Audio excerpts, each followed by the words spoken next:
স্থানীয় সময় রোববার রাতে ব্রুকলিনের American best wings and pizza নামের রেস্তোরাঁয় বন্দুক হামলার ঘটনা ঘটে। মাথায় গুলিবিদ্ধ হন ইউসুফ রাজু নামের এক বাংলাদেশি। পায়ে গুলিবিদ্ধ অবস্থায় উদ্ধার করা হয় আরও একজনকে। পরে দুজনকে হাসপাতালে নেওয়া হলে ইউসুফকে মৃত ঘোষণা করেন চিকিৎসকেরা। আহত রাসেলের অবস্থা স্থিতিশীল বলে জানা গেছে।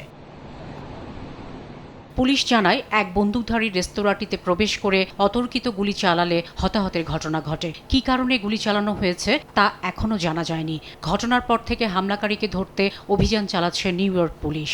একই সঙ্গে হামলার কারণ এবং বন্দুকধারীর পরিচয় জানতে তদন্ত চলছে।